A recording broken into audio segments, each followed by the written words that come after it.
कौन से काला गृह में किए वसुदेव देव की बंदा। माने जमारे आपने ऐसा राज मद अंधा। नौ कापर की बंद में रे साल 40 बेटे मारे कई दुख दिए तो भी कापर न छोड़ी रिसा। कहे बेद वैकुंठ से आए चतुर्भुज दिया दिलारा। वसुदेव तिन सिकापन श्याम पहुंचाया नंद द्वार। मलकुट से फिरस्ता न समझाया नसीहत कर पीछा फिरा। नुए श्याम दिया पहुंचाए। ऐरों की कोम में जित में तर नंद कल्याण। सुखलिया ब्रज बाधुए और न हुए पहचान। में तरों की कोम में जित उद किल सिरदार। जोत रसुल ताप मिने दिया जबराई ले हार। खेल हुआ जो लैल में तकरार जो अवला। उतरी रुए फिरास्ते अरस के असल। 7 रात 8 दिन का सुखी कया इंद्र कोप। भेजी बाए जलागनी प्रलय को मृतलोक। तब गोवर्धन तले श्यामे राख्यो गोकला। जल प्रलय के फिर भले अंदर न हुआ दखल। 7 रात 8 दिन का हुआ तूफान उद में तर। राखी रुए को तुरा तले और डूब गए काफर। उद कया नंद जी को टापू ब्रज अखंडा। को तुरा गोवर्धन कया न्यारा जो ब्रह्मांड। जुगमाय की नाव कर चित सखियां लय बुलाए। सो शोभा है अति बड़ी जित सुख लिया तो खिलाए। समारी किस्ती को चित मोमिन लिए बढ़ाए। सो श्याम चिराग मद की जिन मोह में न पार पहुंचाए। वेद कया श्याम ब्रज में आय नंद के घरा। पीछे आए रास में इत हुई नहीं फजरा। काल माया इंद पहले रचो जोग माया रचियो और। फिर तीसरे काल माया रचो जाने ये इंद वाई थौरा। पहला टकरारा उद करा दूजा किस्ती परा। तीसरा बया फजर का जाने वाई लैलट कदरा। किस्ती नो नबी की ले अपने तना चढ़ाए। श्याम बेटा नो नबी का फिरा किस्ती पर पहुंचाए। कहे कुरान दुबे का पर नो नावी तूफान। मोमिन सबे किस्ती चढ़े ये नहीं हुई जहान। कया बेदे कृष्ण अवतार की पहले आए ब्रज के माए। रहे रात पिछली लगा फजर इन तीसरा यहाँ आगो नुआ तूफान के दो तकरार भय लैला। जो पीछे ये तीसरा ये जो भया फजर का खेला। कहे मोहम्मद दिन कुराए का दुनिया के साल 1000। लैलत कदर की फजर को पावे दुनिया सब दिलार। लैला बड़े महीने 1000 से ये बताए दही सरता। सोई फजर सदी 11 ये देखो दिल कयामत। ब्रह्म सृष्टि सखियां श्याम संगा खेले ब्रजरास के माए। ये सुनियो तुम बेवरा खेल फजर तीसरा आए। ये जो खेल दिखाया रोहन को ताकि हुए तीन तकरार। सोए कहूँ मैं बेवरा ये जो फजर कार गुजार। काल माया जोग माया बिचकय परलय दोए। एक खेल बया तीसरा माय ने बुद्ध जी बिना न सोए। एक तूफान उद के और किस्ती बयान। परले दो जायर लिखे मिने रसुल फुरमान। पहले भाई दो अवतरे एक श्याम दूजा अलधरा। श्याम स्वरूप है ब्रह्म का खेले रास जो लीला कर। दो बेटे नो नबी के एक श्याम दुदाई श्याम। श्याम समारी किस्ती मिने दिया रुओं को आराम।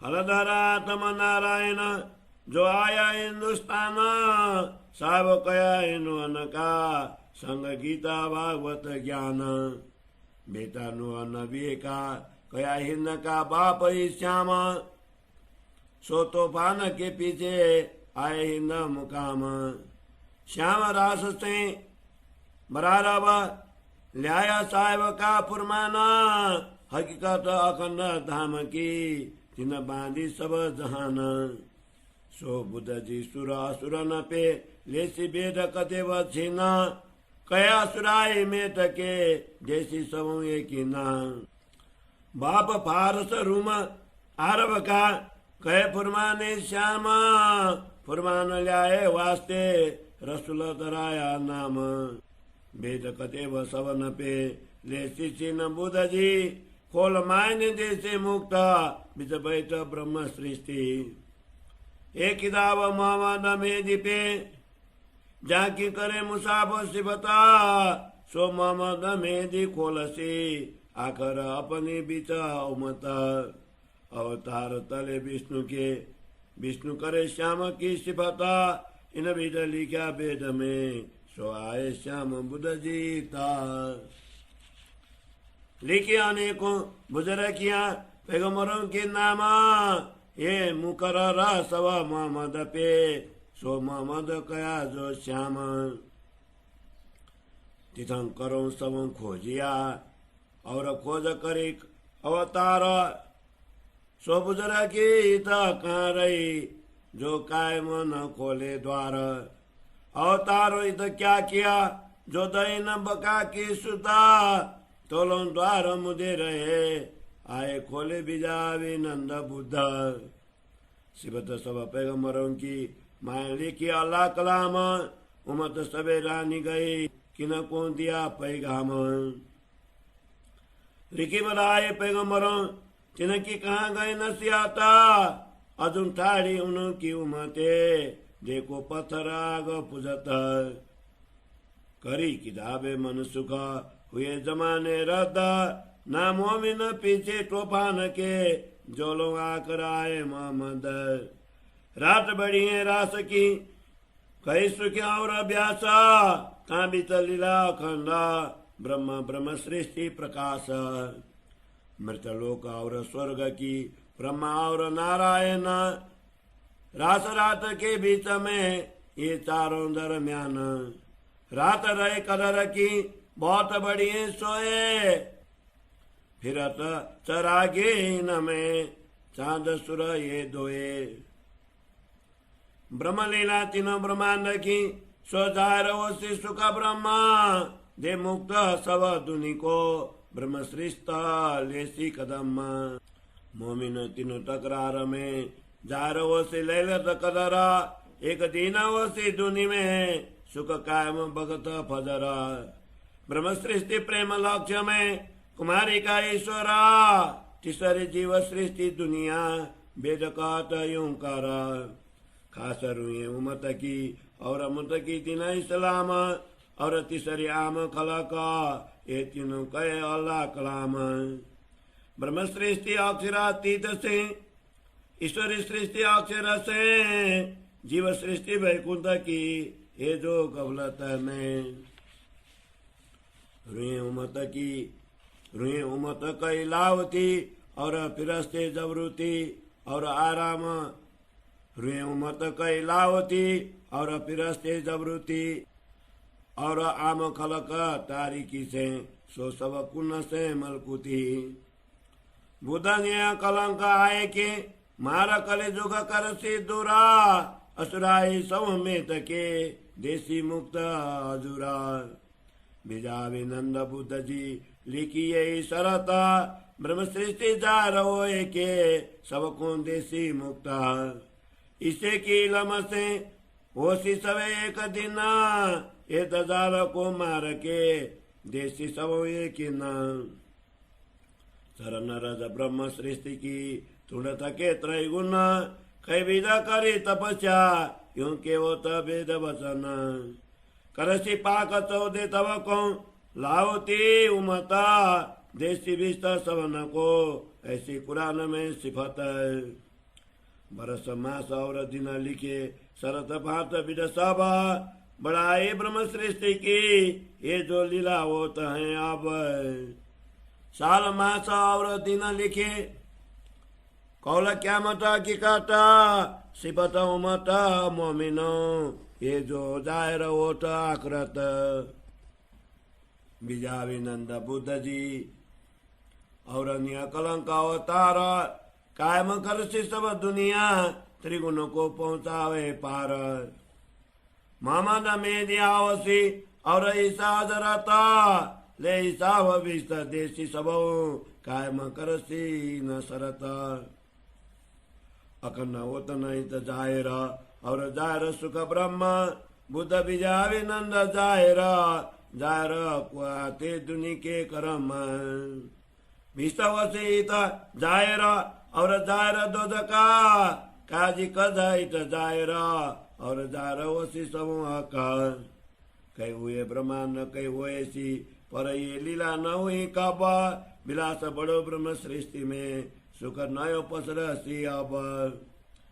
कई दुनि हुई कई हुए सी पर कब न जाहिर मता दे विस्त चौदे तब को करे भगत रोज कयामत। रसम कर्म कांड की होती ते दिन अब इलामा बुद्ध दिए के दैसव प्रेम लक्षण। शरीर बंदगी करे फरज ज्यो सो करते ते दिन मोहम्मद में दी जाहिर होए के इसक दिया सबन।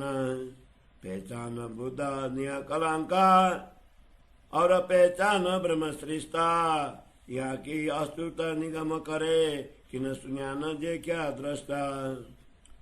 पहचान मोहम्मद रुआला और पहचान मोमना तोरा सब पलन इनका यूं कहे कुरान रोशन। तीन स्वरूप कहे वेदने बाल किशोर बुढ़ापन ब्रजरास प्रभात को ये बुद्ध जी को रोशन। ब्रह्म लीला ब्रह्म सृष्टि में चढ़ती चढ़ती कहे वेदा प्रेम लक्ष्य तुम कहे किए जार बुद्ध जी वेदा। साव के संसार में आए तीन स्वरूप सो कुरान यूं के वही सुंदर रूप अनूप। एक बाल दूजा किशोरा तीसरा बुढ़ापन सुंदरता सुज्ञान की बढ़त जाता थी घना। ज्यों चढ़ती अवस्था बाल किशोर बुढ़ापन्ना यूं बुद्ध जागृत नूर की वही अधिक जोत रोशना। एक प्रगत ज्यों रहे न संशय किन्ना खोले मायने मगज मुसाफ के सब बहाने विकल्प मन्ना। श्री कृष्ण जी ब्रजरास में पूरे ब्रह्म सृष्टि मन कामा सोई स्वरूप लाया फुरमान तब रसुल के लाया श्याम। चौथ्या स्वरूप ईसा रुहाला लाए किलिया की कत धाम। पांचवा स्वरूप निज बुद्ध का खोल मायने बय माम।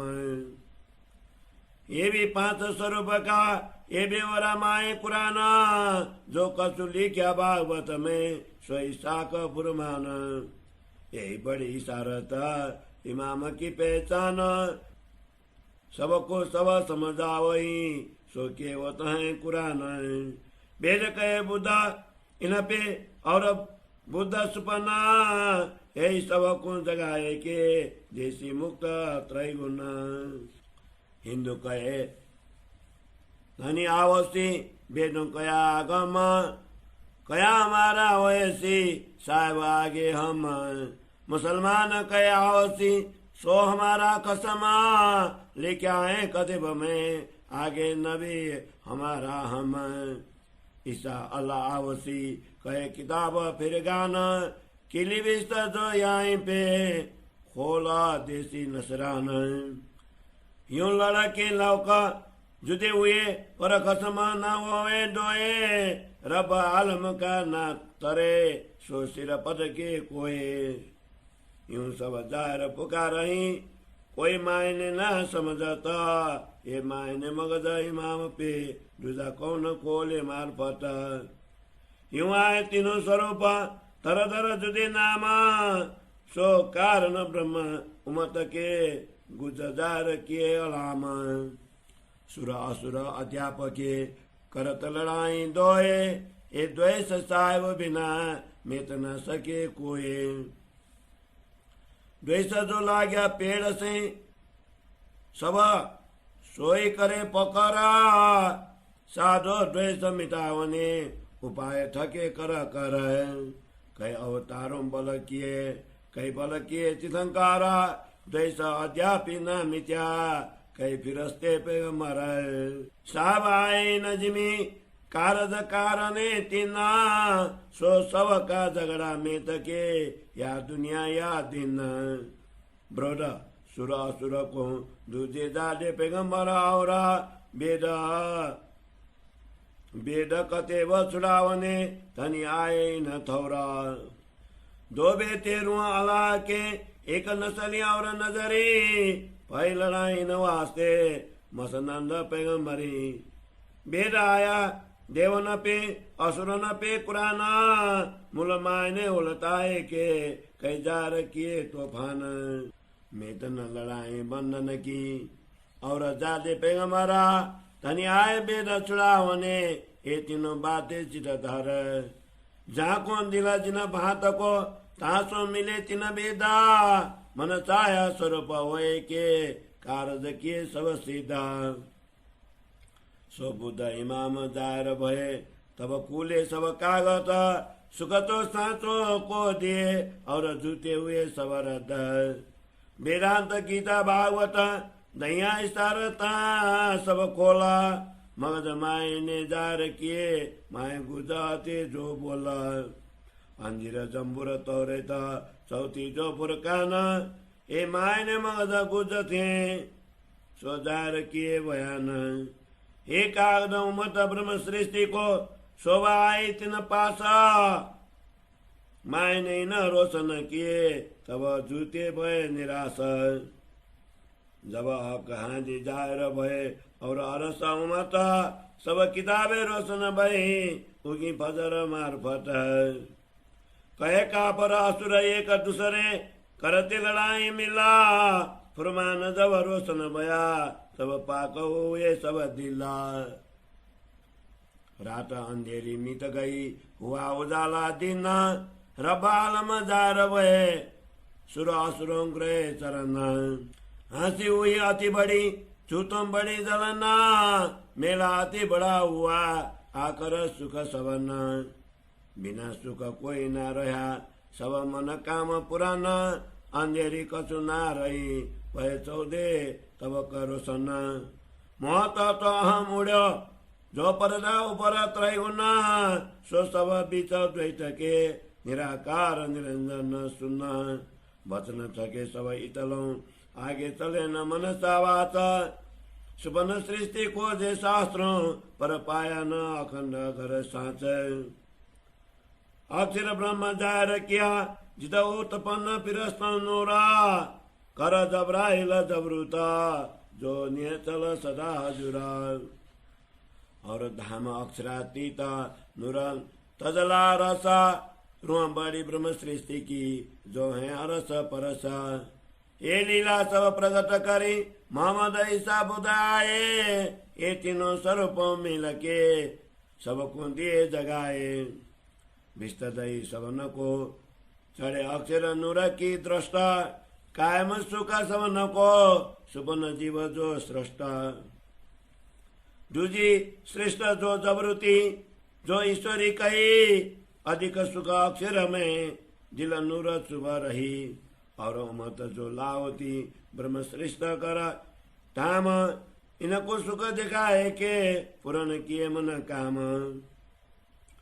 मुक्त दई त्रैगुण फिरस्ते जगाए नूर अक्षरा, रे ब्रह्म श्रेष्ठ जागते सुख पायो सचराचर। करनी करम कछु न रया तनी बड़े कृपाल, सो बुध जी मारिया जो त्रिलोक की काल। चौपाई 113 प्रकरण 13 चौपाई 755। बोलो श्री प्राणनाथ प्यारे की जय। श्री खुलासा ग्रंथ को 13 प्रकरण को हिंदी सरलार्थ।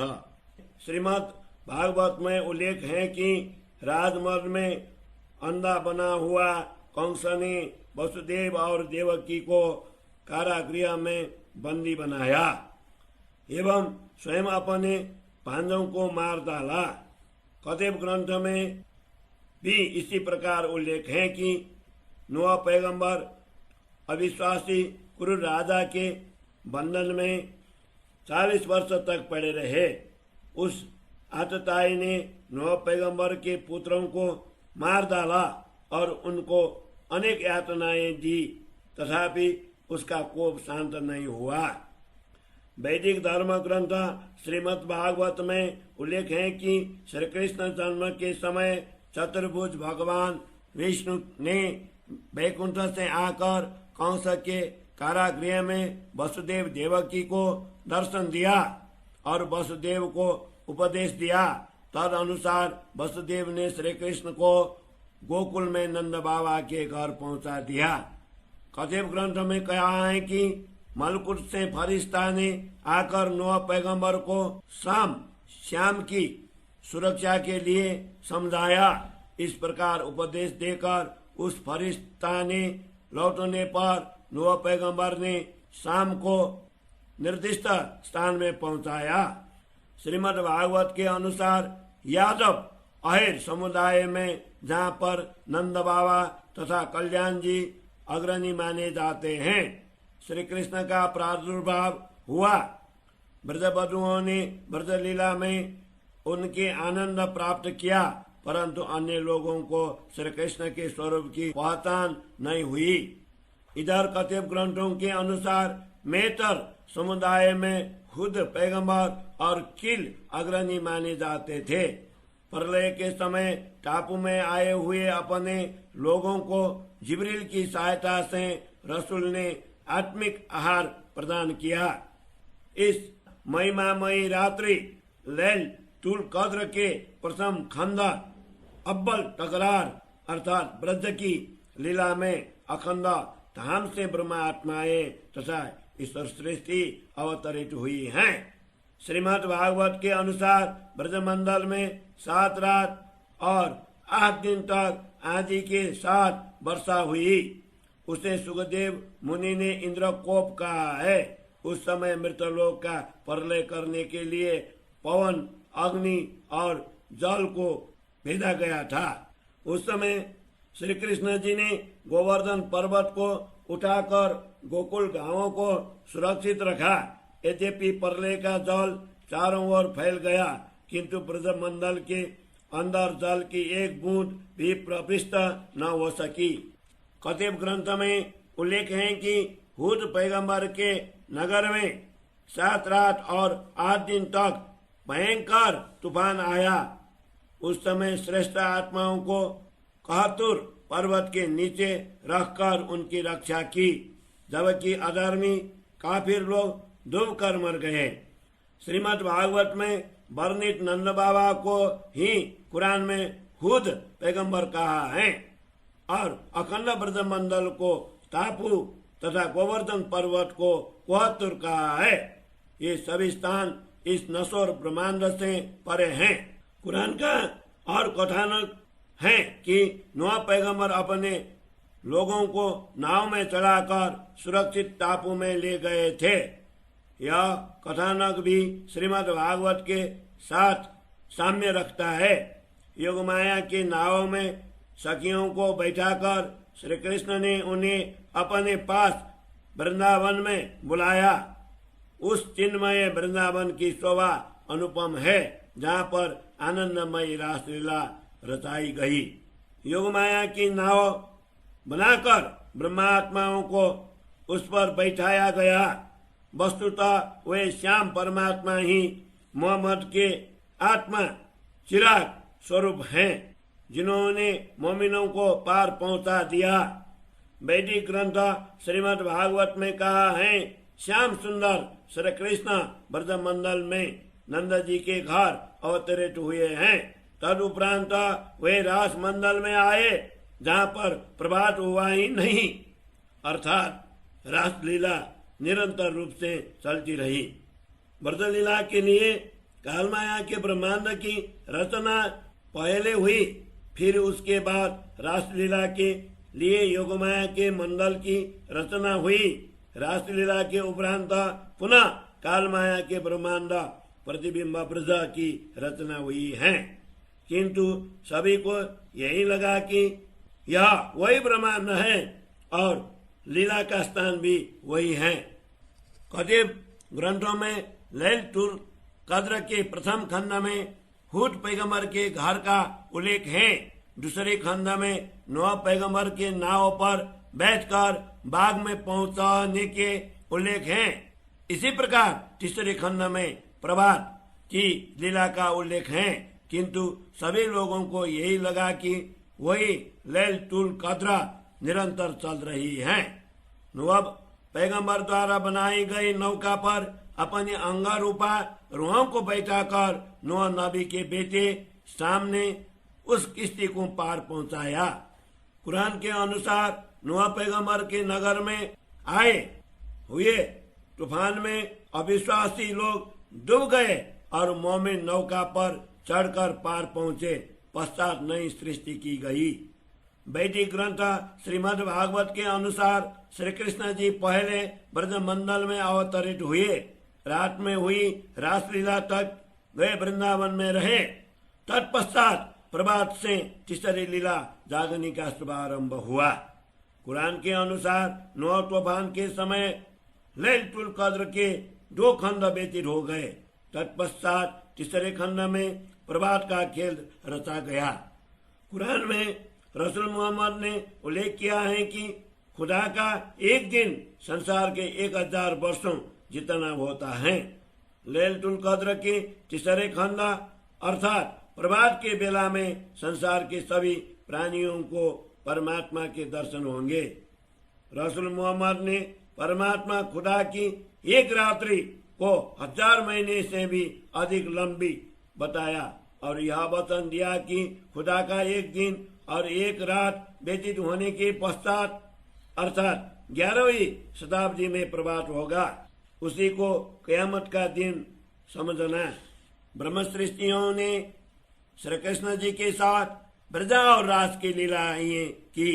प्रभात के समय की इस जागरण लीला के लिए वे पुनः इस तीसरे ब्रह्मांड में आई हैं।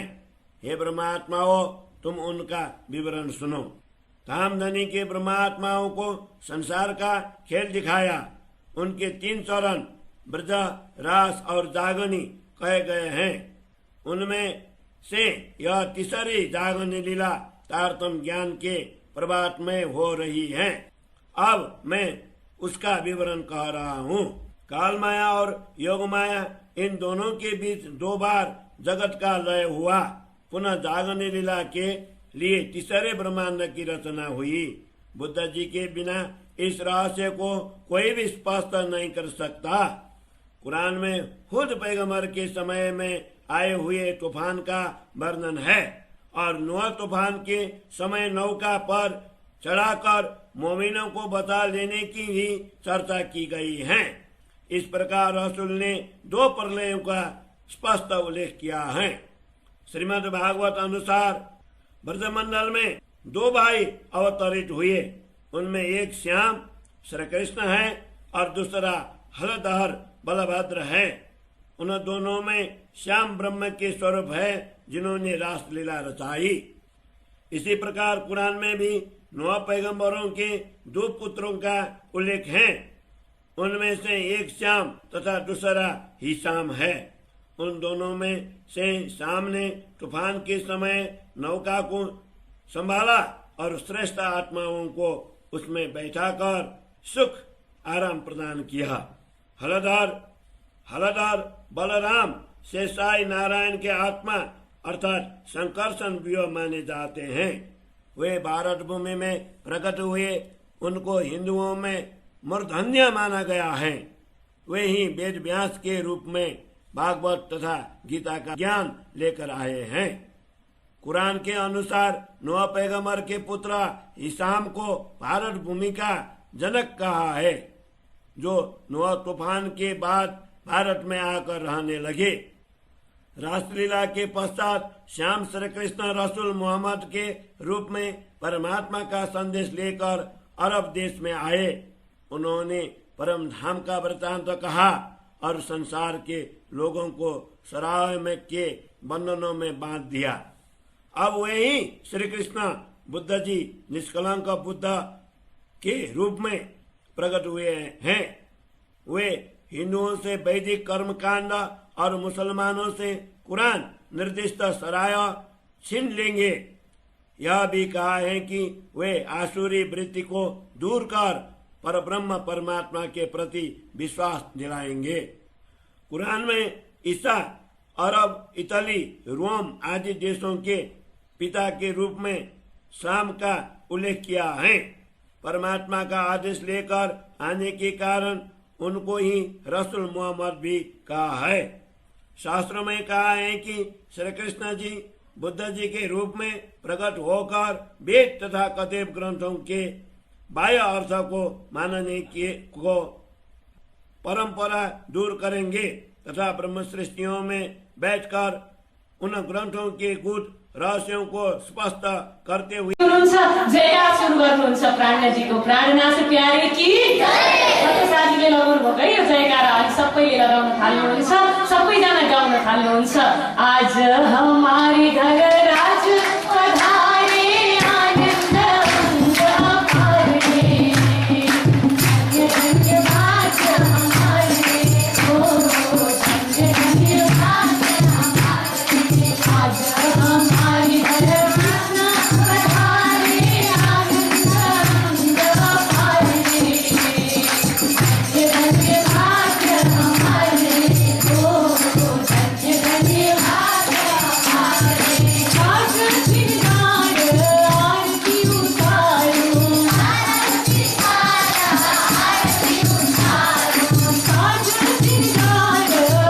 आरती उतारूं, आज श्रृंगार आरती उतारूं, बोलूं भी जय जयकारे हो, जयकारे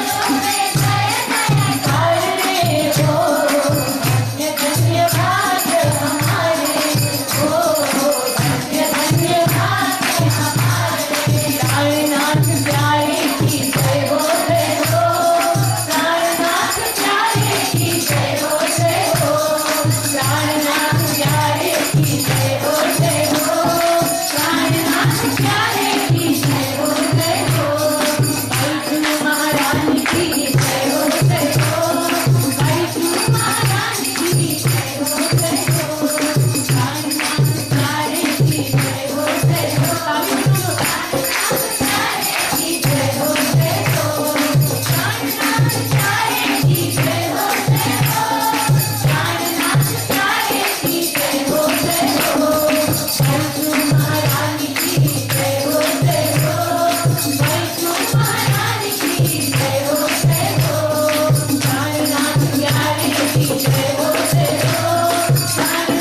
प्यारे की जय हो, प्राणनाथ प्यारे की जय हो, प्राणनाथ प्यारे की जय हो, आफ्नो घरमा बनाएको यसरी पकाउने जय हो, प्राणनाथ प्यारे की जय हो, प्राणनाथ प्यारे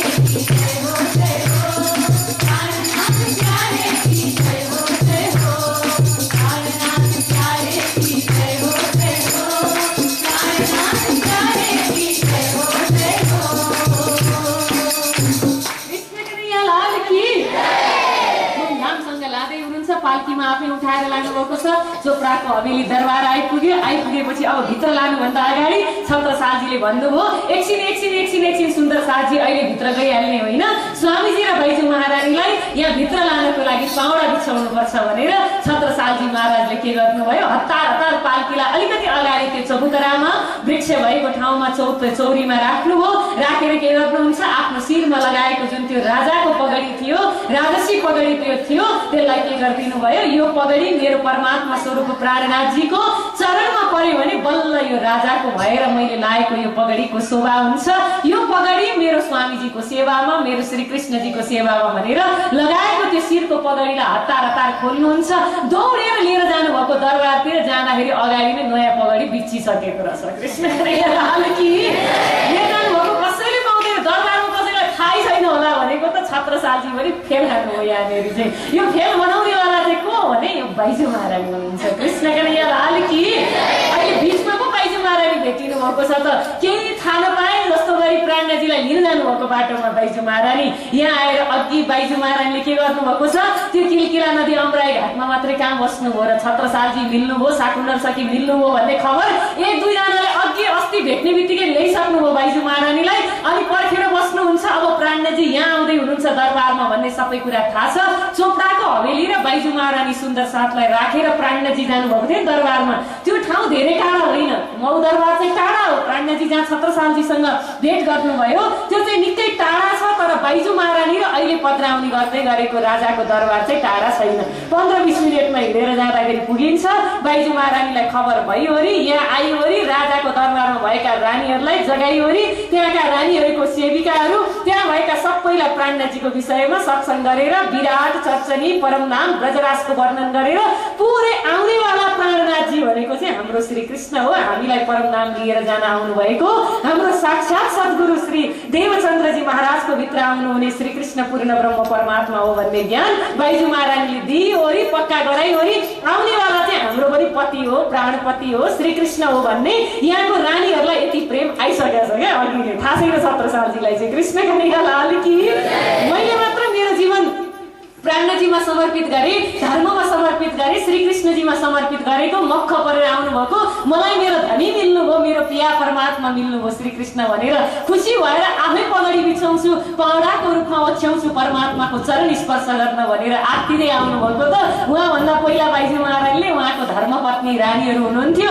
रानीहरूलाई अघि जगाइसक्नु भएछ। यति प्रेमले विभोर हुनुभएको थियो रानीहरू, हाम्रो मालिक हाम्रो परमधामको धनी श्री कृष्णजी आउँदै हुनुहुन्छ भनेर आफ्नो त्यो नयाँ नयाँ जबेरातहरूले रानीहरूको साडी त हो अब एकदम नयाँ आफूले नलगाएको साडी पुरै त्यो जडित सुनहरूको धागोहरूले बनेका त्यस्ता साडीहरू के गर्नुभयो पुरै ल्याएर परमात्माको चरणमा स्पर्श गराउनको लागि यस्तो हामीलाई यहाँनिर राजकुमारी रानीको दर्जा मिलेको संसारको विषय भोग गर्न होइन भन्ने खालको सत्सङ्ग बाइजु महारानीबाट पाइसक्नु भएको थियो। परमात्मा नै पाइयो भने अब यो धन सम्पत्ति यो साडीले के गर्छ बिछाइदिने हो श्रीराजीको प्राणजीको चरणमा भनेर प्राणजी आउँदै हुनुहुन्छ भन्ने खबर पाउने बित्तिकै घरको कुना कुना पुरै फुलले सजिएको छ, यति माला र त्यो सिंगार घरमा भएको छ आज परमात्मा आउँदै हुनुहुन्छ भनेर।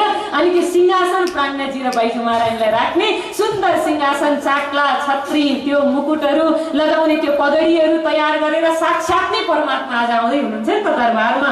आसन पनि त्यस्तै, बासनहरू पनि नयाँ नयाँ, आउने बित्तिकै तिलक चन्दन आरती गर्ने त्यो थालीहरू आरती प्राणजीकै उतार्नको लागि तयार हुनुहुन्छ सबैजना। तिलक चन्दन घोटेर तयार गरेको छ, पुरै 108 भोग व्यञ्जनहरू प्राणजी र बाइजु महारानीको भोग व्यञ्जन उहाँहरूलाई खिलाउनको लागि मिठो मिठो प्रसादी तयार गरेर राख्नु भएको छ।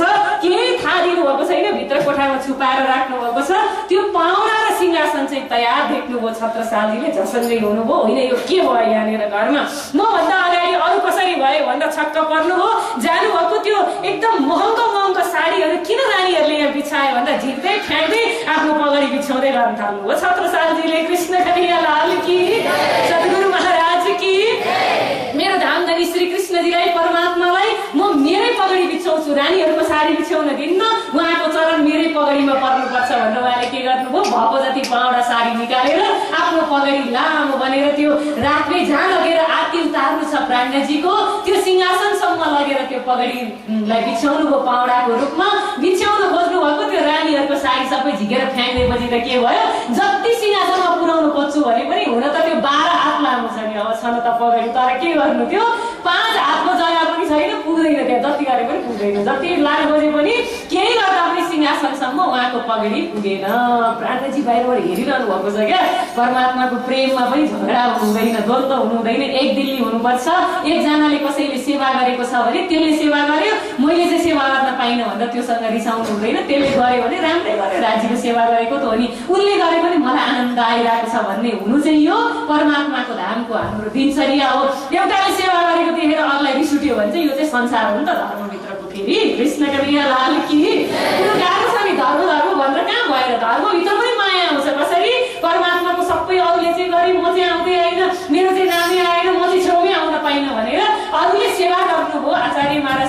राज्यको कसैले परमात्माको छेउमा पुग्नु भएर हामीलाई टेन्सन हुन थाल्यो भने चाहिँ के सोच्नु, हामी धर्ममा भएर पनि हामीभित्र माया नै रहेछ, तेरो मेरो नै रहेछ भनेर सोच्नु। परमधामको भावनाले चाहिँ एउटा आत्माले एउटा साथीले गएर परमात्माको सेवा गर्यो भने 12,000लाई सुख मिल्छ क्या परमधाममा चाहिँ। कृष्ण कन्हैया लाल की जय, गुरु महाराज की।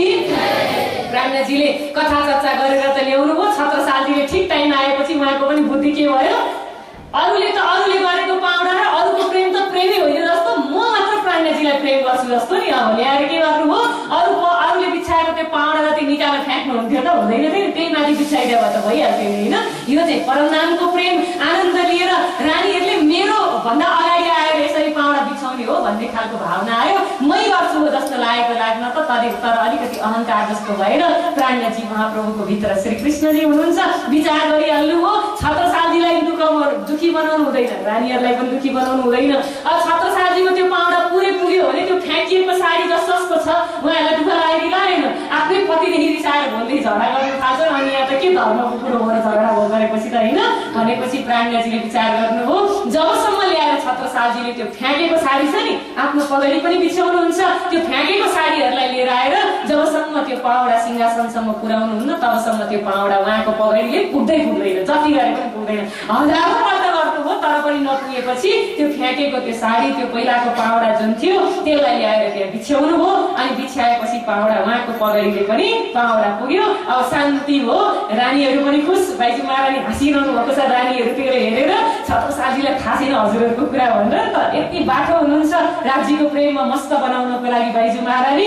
प्राज्ञजी यता छत्रसालतिर हेरेर हाँस्दै हुनुहुन्छ, के भएको होला, अस्ति भर्खर दरबारमा कथा सुनाएर लिएर आएको, यहाँ आउने बित्तिकै खाली फेरि तेरो र मेरो आइहाल्यो भनेर हाँस्दै हुनुहुन्छ। अनि यो भावना प्राज्ञजीले यहाँ नबोलिकन दर्शाइदिएपछि छत्रसालजीलाई थाहा भयो परमात्माको लागि प्राज्ञजीको लागि म मात्रै प्रेमी होइन, कृष्ण प्रेमी म मात्रै होइन, सबै मेरो दरबारका रानीहरू सेवकहरू सबै प्रेमी हुँदो रहेछ, त्यसैले आउँदाखेरि तयारी यस्तो रहेछ भन्ने थाहा भयो। अब दुवैको पाउडा बिछेपछि प्राज्ञजी महाप्रभु बाइजू महारानीलाई सुन्दर साथले अति प्रेमले लिएर जानुहुन्छ भित्र। घरलाई कसरी सजाउनु भएको छ, घर का कोना कोना मैंने फूलों से सजाया, बंधन बार लगाया, घी का दीप जलाया, घर का कोना कोना मैंने परमात्मालाई सुन्नु गरेको भाडामा फूलों से सजाया, बंधन बार लगाया, घी का दीप जलाया,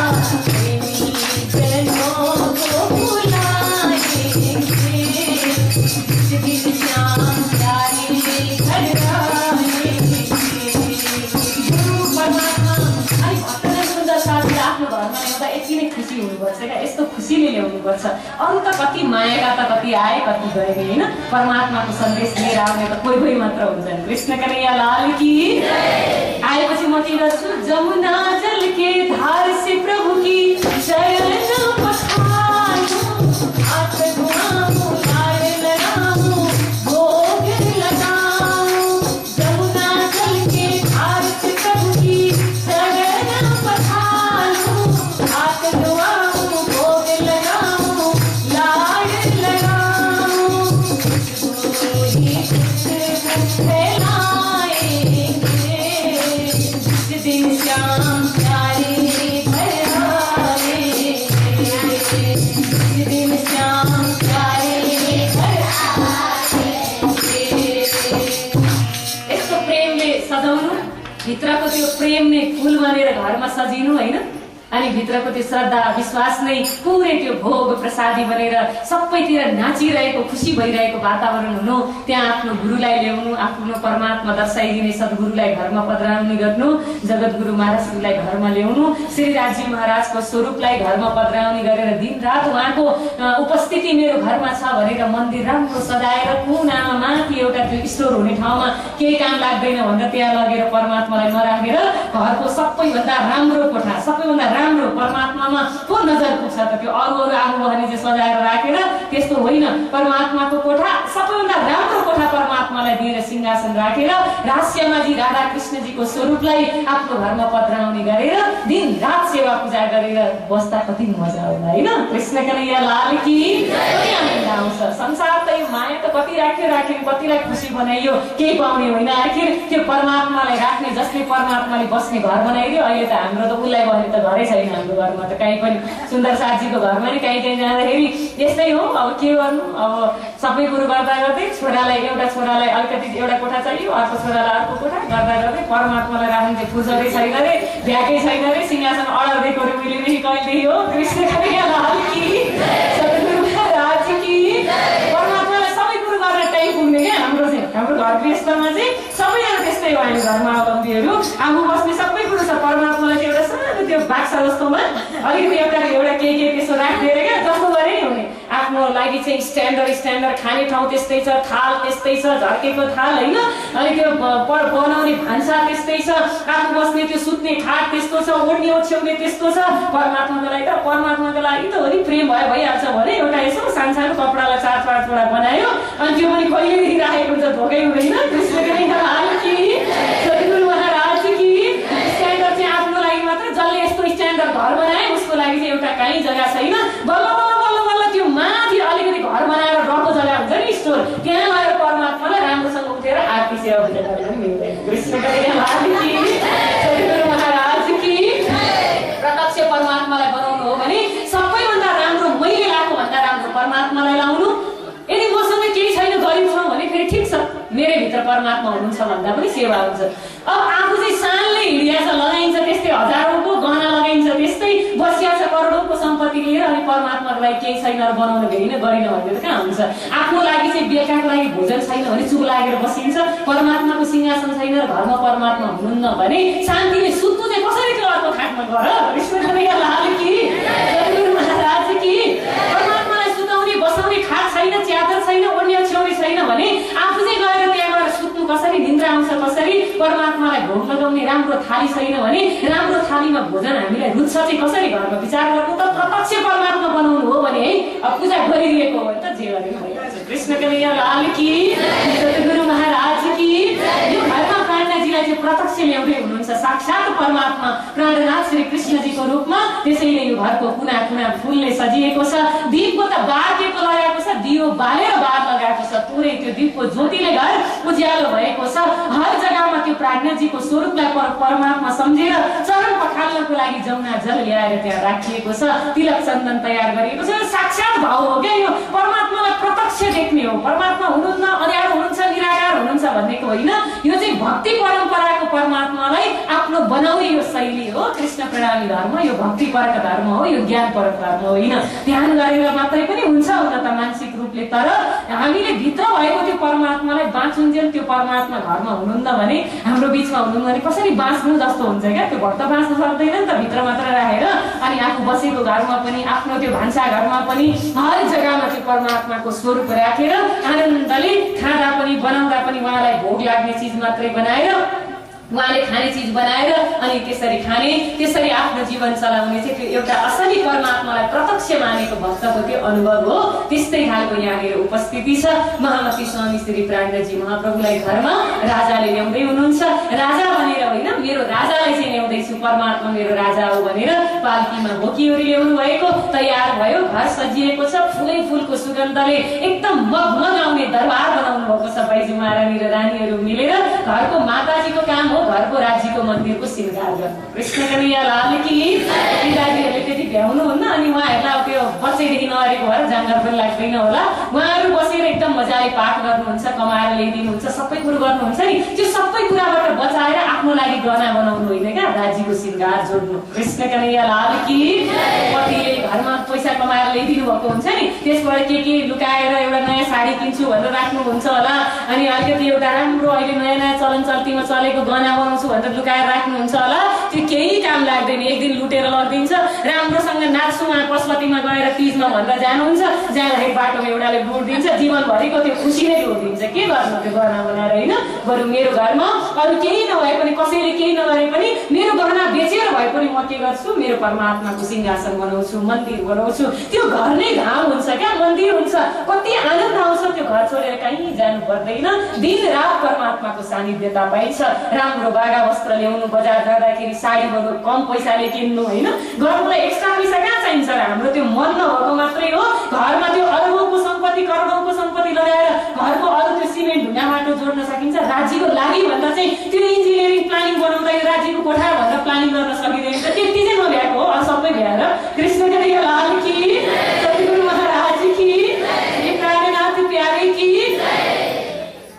यहाँ चाहिँ परमात्मालाई साक्षात सम्झेर गर्दै हुनुहुन्छ। अलिअलि बिचबिचमा हजुरहरूलाई पनि यसो झकझकाएको नि त, अब त्यतिकै चलिरहेको छ भनेर बसिरहनुहुन्छ जहिले पनि। अलिक प्रत्यक्ष गराउनुहोस् परमात्मालाई, अलिक भक्ति लगाएर पनि मजा आउँछ त्यसरी गर्दा भन्ने सन्देश दिँदै अब छत्रसालजीले भित्र पधराउनी गर्नुहुन्छ। पधराउनी गरेर सिंहासनमा राखेर प्राणजी बाइजू महारानीको आरती उतार्नुहुन्छ। हामीले सधैँ यहाँ आरतीमा गाउँछौँ नि, यो उहाँले गाउनुभएको यतिखेर। अनि त्यति बेलादेखि गाउने परम्परा चलेको यो प्राणजीलाई साक्षात राज्यको रूपमा आरती उतार्दै गर्दा उहाँले रचेर बनाउनु भएको होइन, उहाँबाट अटोमेटिक यो बाणीहरू बोलियो, त्यही नै आरती भयो। हेर्नुहोस् त, पूर्ण ब्रह्म ब्रह्म से न्यारे आनन्द खण्ड पारे। टाइम अगाडि बढिसकेको छ। आज यो यहाँको भाव यो यसले भन्न खोजेको कुराहरूमा आज बताउँदिन। एकदम मजाको प्रसङ्ग छ। धुमधामसँग भित्र आरती गरिवरी भित्र राखेर भोग प्रसाद तिलक प्रसादी सत्सङ्गहरू चल्छ। त्यो धेरै लामो प्रसङ्ग छ। भोलिको दिनमा हजुरहरूको बिचमा म राख्नेछु आजको प्रसङ्गलाई ठिक्क। अब छत्रसालजीले के गर्दै हुनुहुन्छ? प्राणजीको आरती उतार्दै हुनुहुन्छ। के भनेर? पूर्ण ब्रह्म ब्रह्म से न्यारे आनन्द खण्ड पारे। यो आउनेवाला चाहिँ को हो? यो पूर्ण ब्रह्म, यो प्राणनाथजी होइन, यो बाहिरको शरीर पनि होइन, यो उहाँको भएर आउने चाहिँ को? पूर्ण ब्रह्म, जो परमधाममा बस्नुहुन्छ, त्यो धनी हुनु भनेर त्यति प्रेमले आरती उतार्नुहुन्छ। यो चौपाईभित्र धेरै जान्नुपर्ने अर्थहरू छन्। हामीले सबै सेवा पूजामा बोलिरहेको हुन्छौँ, भावना थाहा हुँदैन, अनि त्यही भएर प्रेम पनि आउँदैन आरती गर्दा। यो सबै जान्नको लागि भोलिको कथा सुन्न आउनु होला भन्दै आजको प्रसङ्गलाई बस हवेलीमा प्रवेश मात्र गराएर छोड्ने म चौपाई भन्छु, हजुरहरूले दोहोऱ्याउनु होला। चोपडे की हवेली मिने चोपडा दरबार छत्रसालजीको यो। तहाँ पधराए श्रीराज चले आप सुखपाल ले काँध पर कुंवर महाराज, काँध पर कुंवर महाराज।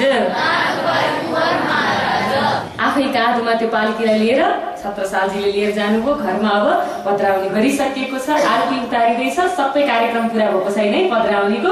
के गर्नु पर्दो रहेछ शिक्षा पनि हुन्छ हामीलाई। राज्यलाई घरमा पधराउनी गर्ने क्रममा यस्तो गर्नु पर्दो रहेछ भन्ने थाहा पनि हुन्छ। भोलि पनि कथा सुन्न आउनु होला भन्दै आजको प्रसङ्गलाई म विश्राम गर्दछु। एउटा उदाहरण दिन खोज्दै थिएँ, समय अगाडि बढिसक्यो। त्यो अघिको भन्दै थियो भोलि कता पुगिन्छ फेरि आज आएको बेलामा क्या त्यो गहनाको बेचेर अनि आफ्नै उसले राज्य गर्नु भन्ने यो चाहिँ एउटा उदाहरण हजुरहरूलाई दिइराखेको मैले। एउटा प्रत्यक्ष घटना बिताको प्रसङ्ग मैले पुरा गरिसकेँ, सुनाइदिएको मात्रै। यो भारत र पाकिस्तान छुट्टिने क्रममा हाम्रो सुन्दर साथीहरू अहिले जहाँ पाकिस्तान छुट्टिएर गएको छ, उमरकोट भनेको अहिलेको पाकिस्तानमा पर्छ, त्यति बेला भारतभित्रै थियो। यो दुईटा देशमा छुट्टियो नि जब, त्यति बेला धेरै द्वन्द्व भयो, लडाइँ भयो, कति गाह्रो भयो। त्यहाँको सुन्दर साथ त्यो छुट्टिँदाखेरि एउटा त्यो प्रान्तमा उमरकोट जहाँ सद्गुरुको प्राकट्य भयो, त्यहाँ मन्दिर बनाएर मन्दिर स्थापना गरेर कुनै साधु गएर त्यहाँ प्रचार प्रसार अगाडि बढाउनु भएको रहेछ। पछि प्राणनाथजीको जमाना पछि गएर धेरै सुन्दर साथ जगाएर सुन्दर मन्दिर बनाउनु भएको रहेछ। त्यो टुक्रिएपछि के भयो? सबै मुस्लिम धर्मावलम्बीहरूको भयो पाकिस्तान। अब त्यहाँ हिन्दू धर्मावलम्बी अनि श्रीकृष्ण भक्तहरू रहन गाह्रो भएपछि भर्खरैको भारतको इतिहासको कुरा गर्दैछु है प्रत्यक्ष हजुरहरूलाई। छुटिएर गयो, अब त्यहाँ बस्न नसकिने भयो। त्यो देश छोडेर त्यो आफ्नो प्रान्त आफ्नो भूमि भारतको हुँदा पो बस्यो त। अब बस्न नसकिने भयो, धर्म जोगाउन नसकिने भएपछि त्यहाँबाट त्यो मन्दिर त्यतिकै छोडेर मन्दिरको भित्रको राज्यको जुन स्वरूप सागर हुन्छ तारतम सागर, परमात्माको स्वरूपलाई आफ्नो शिरमा लिएर घरबार धन सम्पत्ति सबै छोडेर आफ्ना छोराछोरी र परिवार अनि राज्यको बाणी मात्र लिएर लगाएका ती गहनाहरूको साथमा राज्यको बाणी लिएर सुन्दर साथहरू सबैजना नौतनपुरी धाम आउनुभयो अरे। अनि नौतनपुरी धाममा आएर सबैलाई बस्ने आश्रय दियो। कसैको घर छैन, कसैको कोही छैन, कतिको छोराछोरीहरू पनि छुडिएका छन् आफूबाट। त्यस्तो दुःखको स्थितिमा सबैलाई छोडे तर राज्यको बाणी र परमात्मा श्री कृष्णजीलाई चाहिँ कसैले छोड्नु भएन अरे। शिरमा राखेर ल्याउनु भयो, ल्याएर नौतनपुरी धाममा राख्नुभयो।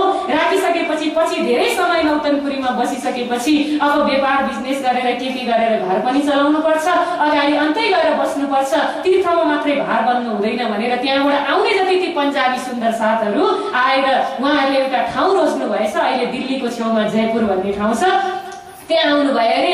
अनि आएर उहाँहरूले के गर्नुभयो, ती सबै घरका स्त्री जाति जतिले जति उहाँहरूको सुन थियो, गहना थियो, महँगा महँगा जबेरातहरू थियो, एकदम महँगा लुगा कपडाहरू थियो, त्यो सबै लगेर बेच्नु भयो अरे। ल्याएको त्यो शिरमा ल्याएर राखेको त्यो परमात्मालाई राख्ने ठाउँ कहाँ त भनेर आफ्नो घर कसैले बनाउनु भएन अरे। पहिला बस्ने एउटा झुपडी कोठामा कहाँ कहाँ कुटी बनाएर त्यस्तै खालको साधारण घरमा आफू बस्नुभयो। सबैभन्दा पहिला सबैले निर्णय गर्नुभयो अरे क्या, हामी सबैले मिलेर सत्सङ्ग गर्ने श्रीराजीलाई राख्ने दरबार नबनाइकन, घर नबनाइकन हामी आफू बस्ने घर नबनाउने भनेर ती माताहरूले के गर्नुभयो अरे, सबैले मिलेर आफ्नो गहना गुडिया सबै बेचेर एउटा मन्दिर तयार गरेर अनि बल्ल राज्यको पधराउनी गरेर भजन सत्सङ्ग चल्न थालेपछि अनि पैसा कमाउँदै कमाउँदै गएर आफ्नो घर जोड्न थाल्नुभयो। अहिले हेर्नु होला ती गरिब सुन्दर साथ त्यति बेला आफ्नो गहना बेचेर मन्दिर बनाउनेहरू अहिले प्रणामी जगतमा सबैभन्दा धेरै धनी जयपुरको सुन्दर साथ हुनुहुन्छ। हजुरहरू जानुभयो भने देख्नुहुन्छ। कृष्ण कन्हैया लाल की। मन्दिर राज्यको त्यो मन्दिर अहिले पनि छ त्यहाँनिर। हामी जाँदाखेरि नौतनपुरी जाँदाखेरि बास बस्छौँ, त्यहाँको सुन्दर साथजीको प्रत्येकको घरबाट नौतनपुरी पन्नाजी पुरै धामहरूमा यति धेरै सेवा पुग्छ, यति प्रेमी हुनुहुन्छ उहाँहरू राज्यको सत्सङ्ग र बाणी पाठ बिना। प्रत्येक घरको एउटा पनि महिलाले राज्यको दर्शन सेवा पूजा पाठ चिन्तन गरे बिना कसैले पनि घरको काम गर्दैनन्। त्यहाँ गएर हेर्नु यति प्रेमी छन्, हामीले कथा सुनाउनै पर्दैन। यो बितको त एउटा एउटा प्रसङ्ग प्रत्येक घरको दिदीबहिनीलाई गृहिणीलाई थाहा हुन्छ, त्यति राज्यको चिन्तन गर्नुहुन्छ। परमात्मालाई नछोड्दाखेरि परमात्माले के गराउनु हुँदो रहेछ उहाँले नपत्याउनु भए सोध्नु। यो भारतको इतिहासमा हाम्रै धर्मको इतिहासमा पनि यो अस्ति भर्खर भएको घटना हो। अहिले त्यो जयपुरमा हुने सुन्दर साथजी कति प्रेमी हुनुहुन्छ र उहाँहरूलाई परमात्माले धन्य धान्यले त्यसै पनि भरपूर्ण गरिदिनु भएको छ। हर जग्गामा परमात्माको सेवा उहाँहरूले गर्नुहुन्छ। परमात्माको प्रेममा समर्पित भएर प्रत्यक्ष भावले परमात्मालाई राख्दा के दिनुहुन्न परमात्माले, भौतिक सुख पनि दिनुहुन्छ हामीलाई। कृष्ण कन्हैया लाल की। यो उदाहरण यसो भनिराखेको हजुरहरूलाई केही प्रेरणा हुन्छ भनेर परमात्मामा त्यति प्रेम गरेर अगाडि बढ्नुपर्छ। आरती बोलौँ सबैले, आरतीको साथमा आरती गरेर अनि ढिलो भयो हजुरहरूलाई भने आरती सक्ने बित्तिकै प्रसादी लिएर जान पनि सक्नुहुन्छ है। यदि हजुरहरूलाई अति हतार छ भने